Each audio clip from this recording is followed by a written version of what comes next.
দেখো আজকে আমি কি রান্না করছি। এখানে ছখানা ডিম আছে। আজকে ডিমের পোচ করে কারি তৈরি করব। তার জন্য কি কি আছে এখানে দেখো। এখানে পেঁয়াজ কুচানো, লঙ্কা কুচানো, এখানে রোজকারের যেটা মশলা সেটা তো আছে, রসুন, আদা, লঙ্কার গুঁড়ো, জিরার গুঁড়ো, হলুদ গুঁড়ো, এই দেখো সবই আছে।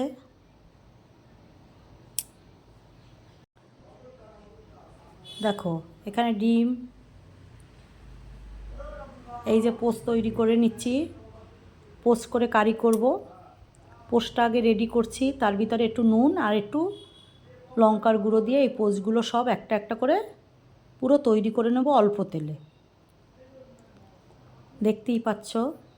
আর পোস্ত সবাই করতে পারে কম বেশি, বাচ্চাদেরও ভালো লাগে।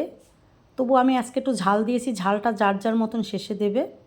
এই দেখো আমার সব পোস্টগুলো তৈরি হয়ে গেছে। কড়াতে তেল দিয়ে দিয়েছি, এবারে কারি তৈরি করব। তাই কারিটা তৈরি করতে দেখো প্রথমে আমি সর্ষের তেল দিয়েছি কড়াতে। তারপর পেঁয়াজ আর কাঁচা লঙ্কাটা যে কুচানো মিহি করে সেটাকে ভেজে নেব। এই যে দেখো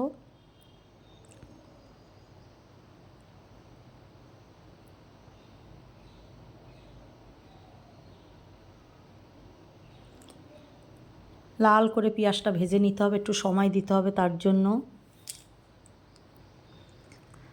লাল ভাজা না হলে তো ভালো লাগে না। এবারে এই মোটামুটি ভাজা হয়েছে পেঁয়াজ লঙ্কাটা, তখন আমি রসুনটা দিয়ে দিলাম। এখানে 4-5 কোয়া রসুন আছে থেতো করা। সবই গোটা গোটা মশলা দিয়েই তৈরি।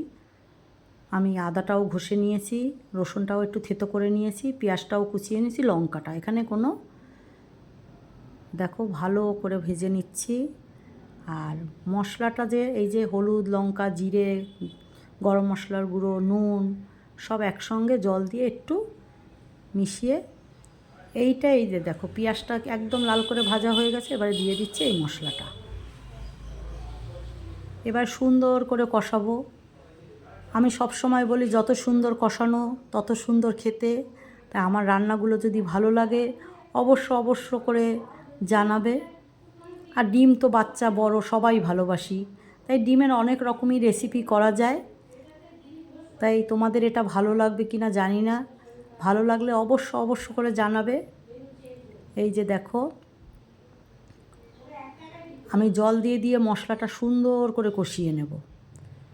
যত সময় মশলা থেকে কাঁচা গন্ধ না যায় তত সময় মশলাটা কষিয়ে নিতে হয়। দেখো অল্প একটু চিনি দিয়ে দিচ্ছি ব্যালেন্সের জন্য। এটাই মিষ্টি হবে না, যাদের বারণ আছে তারা দেবে না। দেখো দেখেছো কষিয়ে নিলাম, অনেক সুন্দর করে কষানো। একদম কষাতে কষাতে দেখো তেলটা বেরিয়ে গেছে একদম। এবারে দিয়ে দিলাম একটু কচুরি মেথি। কচুরি মেথি দিলে একটু দারুণ স্বাদ হয় কারিতে। আমি ব্যবহার করি, যাদের ভালো লাগবে না ব্যবহার করবে না, কিন্তু দিলে এই ডিম পোস্ট কারিটা দারুণ লাগে, অসাধারণ লাগে। তাই আমি একটু দিয়েছি। এবার একটু জল দিয়ে দিলাম, কেন একটু মশলার গন্ধ চলে যাবে আর ঝোলটাও রেডি হবে। এটা কিন্তু বেশি ঝোল হবে না, এইটা কিন্তু মাখা মাখা হবে। এই যে পোস্টগুলো এবারে দিয়ে দিলাম, ডিম পোস্ট কারি। যে নামে দেবে, আমি ডিম পোস্ট কারি বলছি, যেহেতু এটা কারি তৈরি করা হয়েছে। এই যে দেখো পুরোটা দিয়ে দিলাম, দিয়ে একটু ফুটিয়ে নেব। বেশি সময় ফোটাতে হবে না। এই যে দেখো একদম মাখা মাখা হয়ে গেছে, আর কিছু দেওয়ার নেই। তাহলে কেমন লাগলো আমার এই রেসিপিটা অবশ্য করে তোমরা জানাবে। আর তোমরাও তৈরি করে খেয়ে দেখো, আশা করছি তোমাদেরও ভালো লাগবে। ভালো লাগলে লাইক, শেয়ার, কমেন্ট অবশ্য করবে। আর ভিডিওটা দেখার জন্য অনুরোধ রইল সবাইকে। তোমরা দেখো বলেই আমি এতটা দূর পৌঁছাতে পেরেছি। এই দেখো নামিয়ে দিছি।